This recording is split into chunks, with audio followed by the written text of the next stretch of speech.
My dears. So മിസ്സിൻ്റെ മുമ്പിൽ ഉണ്ടാകുക 10th പഠിക്കുന്ന കുട്ടികളായിരിക്കും. സോ 10th എന്ന് പറയുന്നത് നമുക്ക് എല്ലാവർക്കും അറിയാം വളരെ ഇമ്പോർട്ടൻ്റ് ആണ്. നമ്മുടെ ലൈഫിൽ ഏറ്റവും മൈൽ സ്റ്റോൺ ആയിട്ട് കാണുന്ന ഒരു ഇയർ ആണ്. എന്നാൽ അത് കൂടാതെ തന്നെ 10th കഴിഞ്ഞാൽ നമ്മൾ ചൂസ് ചെയ്യുന്ന മോസ്റ്റ് ഇമ്പോർട്ടൻ്റ് ആയിട്ടുള്ള ഒരു കോഴ്സാണ് നമ്മുടെ +1 +2 എന്ന് പറയുന്നത്.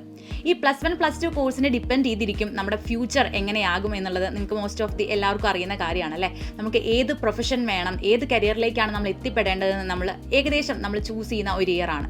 സോ ഈ +1 +2 സാധാ പോലെ ചുമ്മാ പഠിച്ചു പോകുന്നതും അതേസമയം കറക്റ്റായിട്ട് ഫോക്കസ് ചെയ്ത് നമുക്കൊരു എക്സാം ക്വാളിഫൈ ചെയ്യാൻ വേണ്ടി ഇപ്പം തൊട്ടേ പ്രാക്ടീസ് ചെയ്യുന്നത് വളരെ ഇമ്പോർട്ടൻ്റ് ആയിട്ടുള്ള ഒരു കാര്യമാണ്. അതായത് +1 +2 തന്നെ നമുക്ക് ഭാവിയിൽ നേരിടേണ്ട എക്സാംസിന് വേണ്ടി നമ്മൾ പഠിക്കുക എന്നുള്ളത് വളരെ ഇമ്പോർട്ടൻ്റാണ്.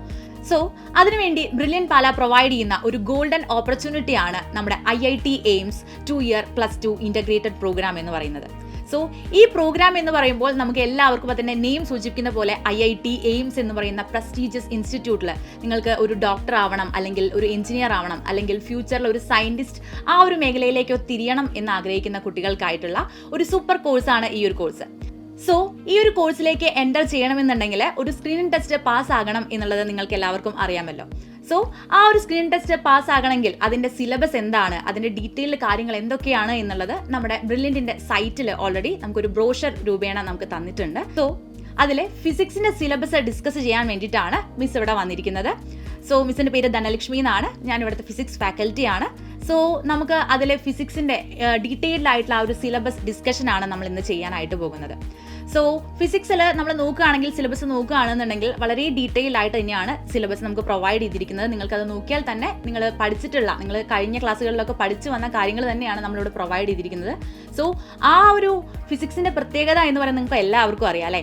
നമ്മുടെ NIT അല്ലെങ്കിൽ IIT അല്ലെങ്കിൽ എയിംസ്, ജിപ്മർ എന്നീ പറയുന്ന ഇൻസ്റ്റിറ്റ്യൂഷനിൽ നമ്മൾ ഈ നീറ്റ്, JEE പോലുള്ള അത്രയും ടഫ് എക്സാംസ് ക്വാളിഫൈ ചെയ്ത് എത്തുമ്പോൾ ഫിസിക്സ് എന്ന് പറയുന്നത് വളരെയധികം ഒരു ഇമ്പോർട്ടൻ്റ് ആയിട്ടുള്ള ഒരു സബ്ജക്റ്റാണ്. കാരണം അതിലുള്ള ന്യൂമറിക്കൽസും അതുപോലെ അതിലത്തെ പ്രോബ്ലംസും ഒക്കെയാണ് എല്ലാവരെയും കുഴപ്പിക്കുന്നത്.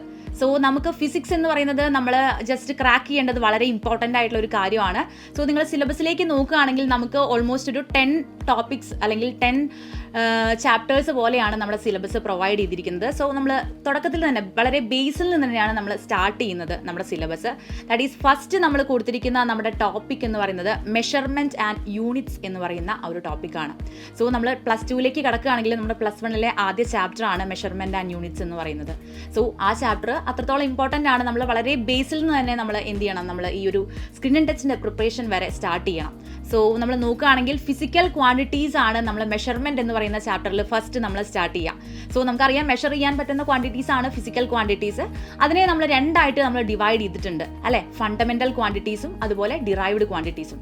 സോ നിങ്ങൾ ആ 2 കാര്യങ്ങളും ഡീറ്റെയിൽഡ് ആയിട്ട് തന്നെ പഠിക്കുക. അതുകൂടാതെ തന്നെ നമ്മൾ അതിൽ വരുന്ന ബേസിക് ആയിട്ടുള്ള വരുന്നതാണ് യൂണിറ്റ്സ് എന്ന് പറയുന്നത് അല്ലേ. നമ്മൾ different units, CGS unit, FPS unit ഒക്കെ നമ്മൾ കണ്ടിട്ടുള്ളതാണ്. സോ ആ യൂണിറ്റ്സിൻ്റെ ആ ഒരു ഐഡിയ നിങ്ങൾ എന്ത് ചെയ്യണം, ക്ലിയർ ആയിട്ട് നിങ്ങൾക്ക് ഉണ്ടാവണം. അതുകൂടാതെ നമുക്ക് മോസ്റ്റ് ഇമ്പോർട്ടൻ്റ് ആയിട്ട് വരുന്നതാണ് നമ്മുടെ SI സിസ്റ്റം എന്ന് പറയുന്നത് അല്ലേ. SI സിസ്റ്റം ഓഫ് യൂണിറ്റ്സ് എന്ന് പറയുന്നത് വളരെ ഇമ്പോർട്ടൻ്റ് ആയിട്ടുള്ള ഒരു ഏരിയ ആണ്. സോ അതിൽ നമ്മൾ യൂണിറ്റ്സും SI സിസ്റ്റം ഓഫ് യൂണിറ്റ്സും നിങ്ങൾ ഡീറ്റെയിൽ ആയിട്ട് നോക്കി വെക്കുക. അതുകൂടാതെ തന്നെ ഈ യൂണിറ്റ്സിനെ അങ്ങോട്ടും ഇങ്ങോട്ടും കൺവേർട്ട് ചെയ്യുക എന്നുള്ളത് വളരെ ഇമ്പോർട്ടൻ്റ് ആണ്. നമ്മൾ ചിലപ്പോൾ ഒരു ലെങ്തി പ്രോബ്ലം ചെയ്ത് ലാസ്റ്റ് എത്തുമ്പോഴായിരിക്കും നമ്മുടെ ഓപ്ഷൻസ് വേറെ ഒരു യൂണിറ്റിലാവും കൊടുത്തിട്ടുണ്ടാവുക. സോ നമ്മൾ ഇവിടുന്ന് തന്നെ എന്ത് ചെയ്യുക, യൂണിറ്റ്സിനെ എങ്ങനെയാണ് കൺവേർട്ട് ചെയ്യേണ്ടത് എന്ന് നല്ല ഡീറ്റെയിൽ ആയിട്ട് തന്നെ പഠിച്ചു വെച്ചിട്ട് പോവാം. Okay. So measurement and units എന്ന് പറയുന്നത് വളരെ ഷോർട്ട് ആൻഡ് ക്രിസ്പ് ആയിട്ടുള്ള ഒരു ചാപ്റ്റർ ആണ്. നമുക്ക് ഈസി ആയിട്ട് നമുക്കത് ക്രാക്ക് ചെയ്യാനായിട്ട് പറ്റും. സോ നമ്മൾ അടുത്തതായിട്ട് നോക്കാൻ പോകുന്നത് നമുക്ക് 8th 9th എന്ന് പറയുന്ന ക്ലാസ്സസിൽ തന്നെ നമ്മൾ അടിപൊളിയായിട്ട് പഠിച്ചു വന്ന ഫോഴ്സ് ആൻഡ് പ്രഷർ എന്ന് പറയുന്ന വളരെ സിമ്പിൾ ആൻഡ് ഷോർട്ട് ആയിട്ടുള്ള ഒരു ചാപ്റ്റർ ആണ്. സോ ഫോഴ്സ്, പ്രഷർ എന്ന് പറയുമ്പോൾ നമ്മൾ ചെറിയ ക്ലാസ്സിലേ പഠിച്ചിട്ടുണ്ടല്ലേ. നമ്മൾ ഡിഫറെൻറ്റ് ടൈപ്സ് ഓഫ് ഫോഴ്സസിനെ കുറിച്ച് പഠിച്ചിട്ടുണ്ട്. കോണ്ടാക്ട് ഫോഴ്സ് എന്താണ്, നോൺ കോണ്ടാക്ട് ഫോഴ്സ് എന്താണ്. സോ വളരെ ബേസിക് ആയിട്ട് gravitational force, magnetic force, electrostatic force ഇതൊക്കെ നമ്മൾ പഠിച്ചതാണ്. സോ അതിൽ തന്നെ വളരെ ഇമ്പോർട്ടൻ്റ് ആയിട്ടുള്ള ഒരു ഫോഴ്സ് ആണ് നമ്മുടെ ഫ്രിക്ഷണൽ ഫോഴ്സ് എന്ന് പറയുന്നത്. സോ ഫ്രിക്ഷണൽ ഫോഴ്സിനെ കുറിച്ച് കുറച്ചും കൂടി ഡീറ്റെയിൽഡ് ആയിട്ട് നമ്മൾ ഈ ഒരു ചാപ്റ്ററിൽ നമ്മൾ നന്നായിട്ട് നോക്കണം. കാരണം അതിന് ഫ്രിക്ഷനെ റെഡ്യൂസ് ചെയ്യാൻ, ഫ്രിക്ഷനെ ഇൻക്രീസ് ചെയ്യാൻ നമ്മൾ എന്തൊക്കെ ചെയ്യണം, അല്ലെങ്കിൽ നമുക്കറിയാം കൈനറ്റിക് ഫ്രിക്ഷൻ, അങ്ങനത്തെ ബേസിക് ആയിട്ടുള്ള ഫ്രിക്ഷൻ്റെ കുറച്ച് കാര്യങ്ങളെങ്കിലും നമ്മൾ നോക്കി വെക്കണം. ഓക്കെ. അത് കഴിഞ്ഞ് പിന്നെ നമ്മൾ നോക്കുകയാണെന്നുണ്ടെങ്കിൽ ഫ്രിക്ഷൻ്റെ അഡ്വാൻറ്റേജും ഡിസഡ്വാൻറ്റേജും അതുപോലെ തന്നെ നമ്മൾ പറഞ്ഞ പോലെ നോക്കേണ്ടതാണ്. അതുകൂടാതെ പിന്നെ നമ്മൾ നെക്സ്റ്റ് ടോപ്പിക്കിലേക്ക് വരുമ്പോൾ പ്രഷർ എന്ന് പറയുമ്പോൾ നമ്മൾ ഫോഴ്സിനെ റിലേറ്റ് ചെയ്ത് എല്ലാ ക്ലാസ്സസിലും പഠിച്ചു വന്നിട്ടുള്ള ഒരാളായിരിക്കും അല്ലേ. നമ്മുടെ പ്രഷർ എന്ന് പറയുന്നത് force acting per unit area എന്ന് പറയുന്നതാണ് നമ്മുടെ പ്രഷർ.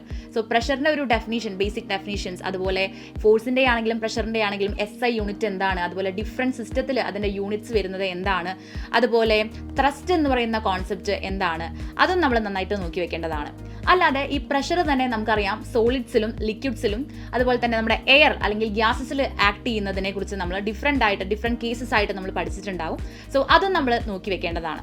അത് കഴിഞ്ഞാൽ പിന്നെ നമുക്ക് വരുന്നതാണ് അറ്റ്മോസ്ഫിയറിക് പ്രഷർ അല്ലേ. അതിൻ്റെ ആപ്ലിക്കേഷൻസും അതുപോലെ നമ്മൾക്കറിയാം മൗണ്ടെയിൻസിൽ കയറുമ്പോൾ എന്തുകൊണ്ടാണ് നമ്മൾ സ്പെഷ്യൽ സ്യൂട്ട്സ് ഒക്കെ നമ്മൾ ഉപയോഗിക്കുന്നത്, അതിൻ്റെയൊക്കെ ബേസിൽ നമ്മൾ കുറേ കാര്യങ്ങൾ പഠിച്ചിട്ടുള്ളതാണ്. സോ അതും നിങ്ങൾ നല്ല രീതിയിൽ നോക്കി വെക്കാം. അത് കഴിഞ്ഞ് നമുക്ക് പിന്നെ ഈ ഫോഴ്സിനെ തന്നെ റിലേറ്റ് ചെയ്തിട്ടുള്ള വേറൊരു കാര്യമാണ് ബയോൺ ഫോഴ്സ് എന്ന് പറയുന്നത്. സോ ബയോൺ ഫോഴ്സിൻ്റെ ഒരു ഏരിയയിൽ നമുക്ക് നോക്കാനുള്ളത് മെയിനായിട്ട് ഫസ്റ്റ് തന്നെ ആർക്കിമിഡീസ് പ്രിൻസിപ്പിൾ ആണ്.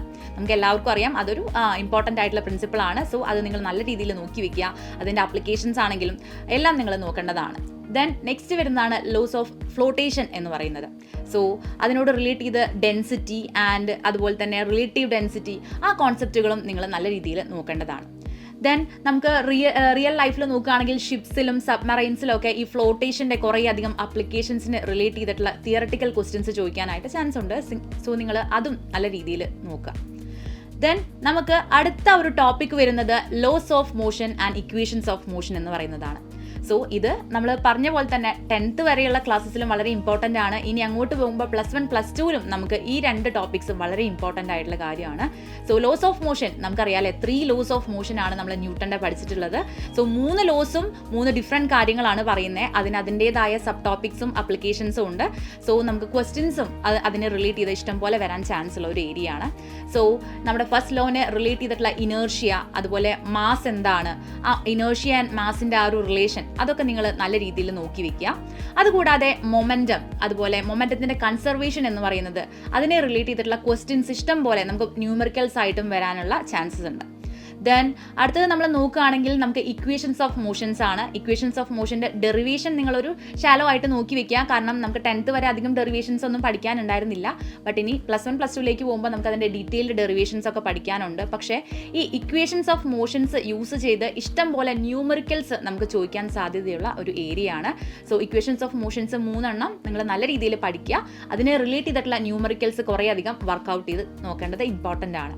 ദെൻ നമുക്ക് ഈ പറഞ്ഞ ലോസ് ഓഫ് മോഷനെയും ഇക്വേഷൻസ് ഓഫ് മോഷനെയും റിലേറ്റ് ചെയ്തിട്ട് നമ്മുടെ ഡെയിലി ലൈഫിൽ കുറേ അധികം ആപ്ലിക്കേഷൻസ് നമുക്ക് വരുന്നതാണ്. സോ അതിനെ റിലേറ്റ് ചെയ്തിട്ടുള്ള ക്വസ്റ്റ്യൻസും നിങ്ങൾക്ക് പ്രതീക്ഷിക്കാവുന്നതാണ്.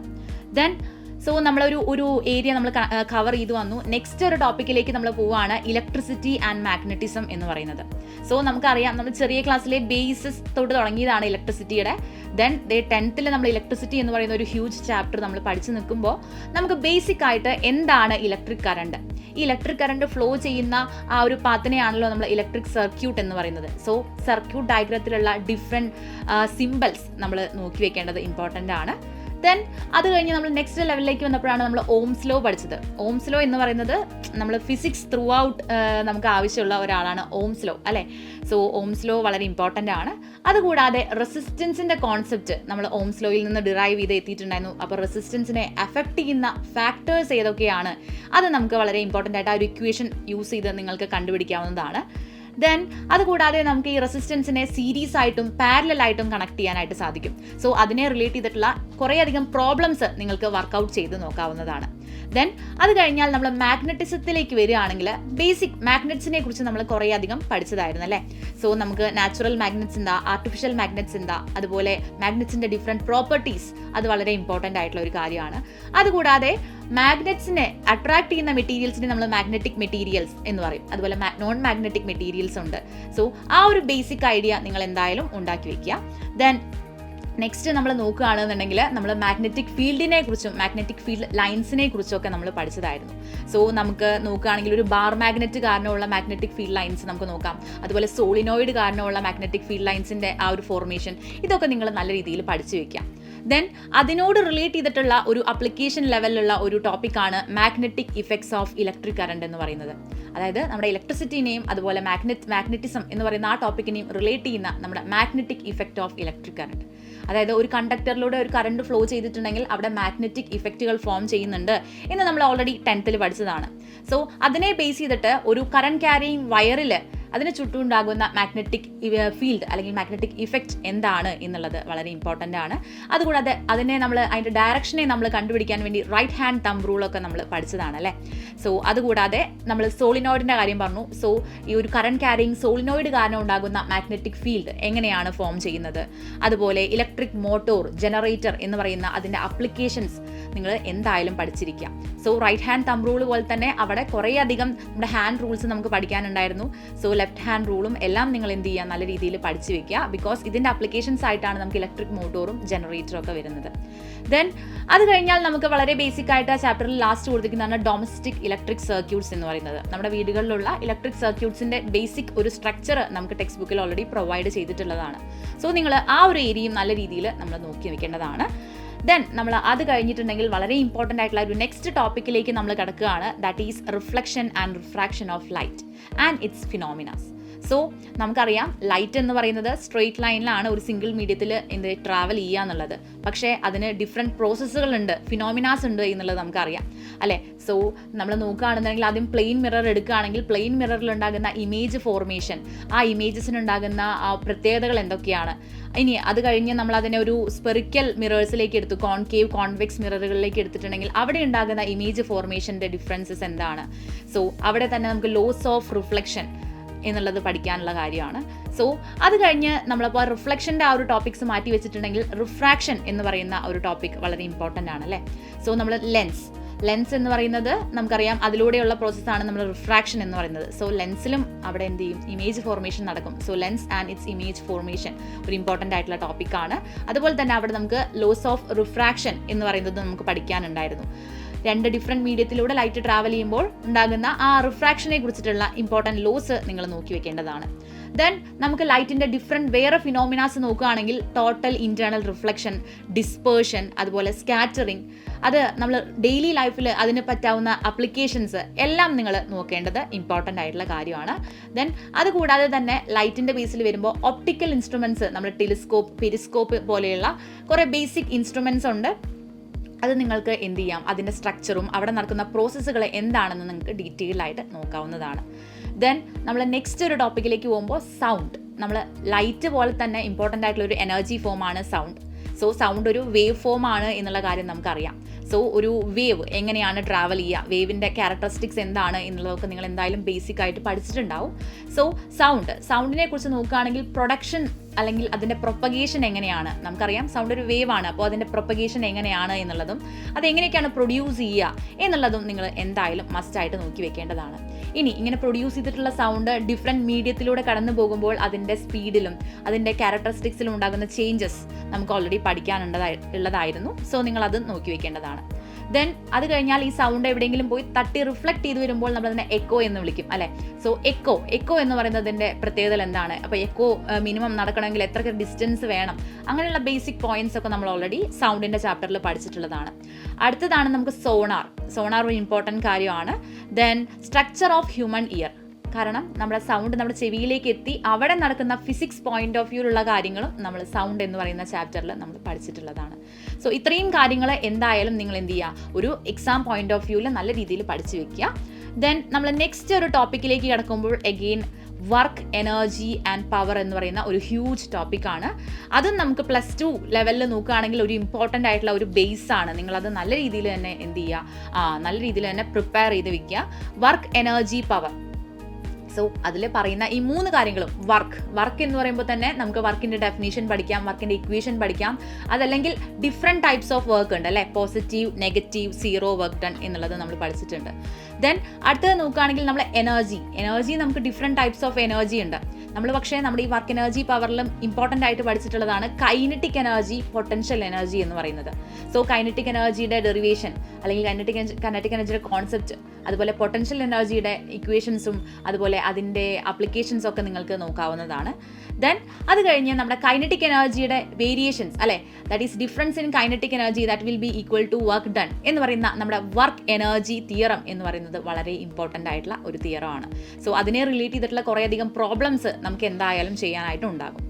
ദെൻ അത് കഴിഞ്ഞ് നമുക്ക് ഈ ചാപ്റ്ററിൽ ഏറ്റവും ലാസ്റ്റ് വരുന്ന നമ്മുടെ ഇമ്പോർട്ടൻ്റ് ആയിട്ടുള്ള ഒരു ടോപ്പിക്കാണ് പവർ എന്ന് പറയുന്നത്. പവർ എന്ന് പറയുമ്പോൾ നമുക്ക് അതിൽ മെയിനായിട്ട് ഇവിടെ ഫോക്കസ് ചെയ്യുന്നത് അതിൻ്റെ യൂണിറ്റ്സിൻ്റെ കൺവേർഷൻ അല്ലെ, കൊമേഴ്ഷ്യൽ യൂണിറ്റ്സ് ഓഫ് പവർ എന്താണ്, അല്ലെങ്കിൽ അതിൻ്റെ SI യൂണിറ്റ് എന്താണ് വരുന്നത്, ആ ഒരു യൂണിറ്റ്സ് നമ്മൾ അങ്ങോട്ടും ഇങ്ങോട്ടും കൺവേർട്ട് ചെയ്യുന്നത്, ഹോഴ്സ് പവർ, അതൊക്കെ നിങ്ങൾ കേട്ടിട്ടുണ്ടാവുമല്ലോ. സോ അങ്ങനത്തെ അതിൻ്റെ ഇമ്പോർട്ടൻറ്റ് യൂണിറ്റ്സ് ഒക്കെ നിങ്ങൾ എന്തായാലും നോക്കി വെക്കുക. ദെൻ നമ്മൾ നോക്കുകയാണെങ്കിൽ നമ്മുടെ അവസാനത്തെ അല്ലെ ഓൾമോസ്റ്റ് സെക്കൻഡ് ലാസ്റ്റ് ടോപ്പിക്സിലേക്ക് എത്തി. That is energy management. വളരെ ബേസിക് ആയിട്ട് തിയറട്ടിക്കൽ ആയിട്ടുള്ള ഒരു ചാപ്റ്ററാണ് എനർജി മാനേജ്മെൻറ്റ്. സോ അവിടെയാണെങ്കിലും നമ്മൾ പഠിക്കുന്നത് കൺവെൻഷണൽ ആൻഡ് നോൺ കൺവെൻഷണൽ എനർജീസിനെ കുറിച്ചിട്ടാണ് അല്ലേ, അല്ലെങ്കിൽ നമുക്ക് റീയൂസ് ചെയ്യാൻ പറ്റുന്ന എനർജി, റിന്യൂവബിൾ എനർജി അല്ലെങ്കിൽ നോൺ റിന്യൂവബിൾ എനർജി എന്ന് പറഞ്ഞിട്ട് നമ്മൾ ഓൾറെഡി പഠിച്ചിട്ടുള്ളതാണ്. നമ്മൾ അതെന്തായാലും നോക്കി വെക്കുക. അതുകൂടാതെ നമുക്ക് ഫോസിൽ ഫ്യൂവൽസും അതിൻ്റെ ലിമിറ്റേഷൻസ് എന്താണ് വരുന്നത് എന്നുള്ളതും കൂടി ബേസിക് ആയിട്ട് അറിഞ്ഞിരിക്കുക. ദെൻ റിന്യൂവബിൾ എനർജി സോഴ്സസ് ആയിട്ടുള്ള സോളാർ എനർജി, വിൻഡ് എനർജി, നമ്മൾ കുറേയധികം എനർജി സോഴ്സസിനെ കുറിച്ച് ഓൾറെഡി ആ ചാപ്റ്ററിൽ കവർ ചെയ്തിട്ടുണ്ട്. സോ അതിൽ ഈച്ച് ടോപ്പിക്കും നല്ല രീതിയിൽ തന്നെ ഡീറ്റെയിൽഡ് ആയിട്ട് നോക്കി വെക്കാം. ദെൻ അടുത്തത് നമ്മൾ നോക്കുകയാണെങ്കിൽ എനർജി കൺസർവേഷൻ ആൻഡ് മാനേജ്മെൻറ്റ് എന്ന് പറയുന്ന ഒരു ഷോർട്ട് ടോപ്പിക്കാണ്. നമുക്കത് ബേസിക് ആയിട്ട് തിയറട്ടിക്കലായിട്ട് നിങ്ങൾ നോക്കി വെക്കേണ്ട കാര്യങ്ങളൊക്കെ ജസ്റ്റ് ഒന്ന് നോട്ട് ചെയ്ത് വെക്കാം. ദെൻ ഏറ്റവും ലാസ്റ്റ് അതുപോലെ തന്നെ മോസ്റ്റ് ഇമ്പോർട്ടൻ്റ് ആയിട്ടുള്ള ഒരു ടോപ്പിക്കാണ് നമ്മുടെ ഗ്രാവിറ്റേഷൻ എന്ന് പറയുന്നത്. സോ നമുക്കറിയാം ഇതും നമ്മുടെ പ്ലസ് ടുവിൽ നമ്മൾ പഠിക്കാൻ പോകുന്നതിൻ്റെ ഒരു ബേസാണ് ഗ്രാവിറ്റേഷൻ. സോ നിങ്ങൾ ഈ ഗ്രാവിറ്റേഷൻ എന്ന് പറയുന്ന ആ ഒരു ചാപ്റ്ററിൽ നമ്മൾ നോക്കേണ്ടത് നമ്മുടെ എന്തായിരിക്കും, യൂണിവേഴ്സൽ ലോ ഓഫ് ഗ്രാവിറ്റേഷൻ എന്ന് പറയുന്നതാണ്. ആദ്യമായിട്ട് നമ്മൾ ആ ഒരു ലോവിനെ കുറിച്ച് നല്ല രീതിയിൽ മനസ്സിലാക്കി വെക്കുക. അതുകൂടാതെ അതിൽ നമ്മൾ ആക്സിലറേഷൻ ഡ്യൂ ടു ഗ്രാവിറ്റി എന്ന് പറയുന്ന ഒരാളെ ഇൻട്രൊഡ്യൂസ് ചെയ്തിട്ടുണ്ടായിരുന്നു. നമ്മൾ അത്രയും നാൾ ഇത് പഠിച്ച ആ ടേം കേട്ടിട്ടുണ്ടെങ്കിലും അതിനെക്കുറിച്ച് ഒരു ക്ലിയർ ഐഡിയ നമുക്ക് ഈ ഒരു ചാപ്റ്ററിലാണ് കിട്ടിയിട്ടുണ്ടാവുക. So acceleration due to gravity അത് വേരി ചെയ്യുന്നത് നമ്മുടെ എർത്തിൻ്റെ പോളിൽ എങ്ങനെയാണ് വേരി ചെയ്യുന്നത്, നമ്മുടെ ഇക്വറ്റോറിയൽ എങ്ങനെയായിരിക്കും അതിൻ്റെ വേരിയേഷൻ, അതൊക്കെ നിങ്ങൾ നല്ല രീതിയിൽ നോക്കി വെക്കുക. ദെൻ നമുക്കറിയാം ഒബ്ജക്ട്സ് എല്ലാം മൂവ് ചെയ്യുന്നത് അണ്ടർ ഗ്രാവിറ്റി ആണ്. So motion of objects under gravity എന്ന് പറയുന്ന അതിൽ ആപ്ലിക്കേഷൻ ലെവലിൽ വരാവുന്ന കുറേയധികം ക്വസ്റ്റ്യൻസ് ഉണ്ട്. നിങ്ങളതും നല്ല രീതിയിൽ നോക്കുക. ദെൻ അടുത്തത് മാസ് വേഴ്സസ് വെയിറ്റ്. അതായത് നമുക്കറിയാം മാസും വെയിറ്റും ഡിഫറെൻ്റ് ആണ്. സോ അതിൻ്റെ കമ്പാരിസൺ നമ്മൾ ബേസിക് ആയിട്ട് പഠിച്ചിട്ടുള്ളതാണ്. സോ അതും നിങ്ങൾ നല്ല രീതിയിൽ നോക്കുക.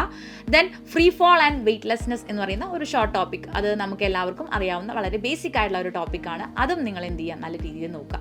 സോ നമ്മൾ ഈ ഒരു ചാപ്റ്റേഴ്സ് നമ്മൾ ജസ്റ്റ് റിവ്യൂ ചെയ്തപ്പോൾ നമുക്ക് മനസ്സിലായി വളരെ സിമ്പിൾ ആയിട്ടുള്ള ടോപ്പിക്സും ഉണ്ട്. അതുപോലെ നിങ്ങൾ കുറച്ചധികം എഫേർട്ട് എടുത്ത് പ്രോബ്ലംസ് ഒക്കെ ചെയ്ത് വർക്കൗട്ട് ചെയ്യേണ്ട, നമ്മുടെ സിലബസിന് എല്ലാ ടോപ്പിക്സിനും ഒരേപോലെ ഇമ്പോർട്ടൻസ് കൊടുത്ത് അതുപോലെ സ്ട്രെസ് ചെയ്യേണ്ട സ്ഥലത്ത് നന്നായി സ്ട്രെസ് ചെയ്ത് ഇക്വേഷൻസും അതുപോലെ പ്രോബ്ലംസ് ഒക്കെ നന്നായി വർക്കൗട്ട് ചെയ്ത് തന്നെ പ്രാക്ടീസ് ചെയ്യുക. അത് കഴിഞ്ഞ് നമുക്ക് ഈ ഒരു സ്ക്രീനിങ് ടെസ്റ്റ് അല്ലെങ്കിൽ ഈ ഒരു MCQ എക്സാം എന്ന് പറയുന്നത് ചിലപ്പോൾ നിങ്ങൾ ആദ്യമായിട്ട് അറ്റൻഡ് ചെയ്യാൻ പോകുന്നതായിരിക്കും. സോ നിങ്ങൾക്കൊരു പ്രാക്ടീസ് എന്തായാലും വേണം. സോ അതിന് വേണ്ടിയിട്ട് നമ്മൾ ബ്രില്യൻ്റ് തന്നെ പ്രൊവൈഡ് ചെയ്യുന്ന മോക്ക് ടെസ്റ്റുകൾ നിങ്ങൾക്ക് നമ്മുടെ വെബ്സൈറ്റിൽ അവൈലബിൾ ആയിരിക്കും. നിങ്ങൾ ആ മോക്ക് ടെസ്റ്റുകൾ പോയി അറ്റൻഡ് ചെയ്യുക. അപ്പോൾ ഒരു പ്രാക്ടീസ് കഴിഞ്ഞ് നമ്മൾ പഠിച്ച് പ്രാക്ടീസ് ചെയ്തതിന് ശേഷം സ്ക്രീൻ ടെസ്റ്റ് അറ്റൻഡ് ചെയ്യുമ്പോൾ നിങ്ങൾക്ക് എന്തായാലും അത് ക്വാളിഫൈ ചെയ്യാനായിട്ട് സാധിക്കും. സോ മിസ് പറഞ്ഞ പോലെ തന്നെ എല്ലാവർക്കും അവരുടെ ഡ്രീം, ഇപ്പോൾ ചിലരുടെയൊക്കെ വൈറ്റ് കോട്ട് ഡ്രീം, അതുപോലെ തന്നെ നമുക്ക് എഞ്ചിനീയർ ആകുമ്പോൾ ഇങ്ങനെ സയൻറ്റിസ്റ്റ് ആവണമെന്നുള്ള ഡ്രീമൊക്കെ അച്ചീവ് ചെയ്യാൻ വേണ്ടിയിട്ടുള്ള ഫസ്റ്റ് സ്റ്റെപ്പ് നിങ്ങളത് എടുക്കാൻ പോവുകയാണ്. സോ നിങ്ങൾക്കത് അച്ചീവ് ചെയ്യാൻ പറ്റട്ടെ എന്ന് ആത്മാർത്ഥമായി പ്രാർത്ഥിക്കുന്നു. സോ ഈ എക്സാം എഴുതാൻ വരുന്ന എല്ലാ മക്കൾക്കും ഓൾ ദി ബെസ്റ്റ്.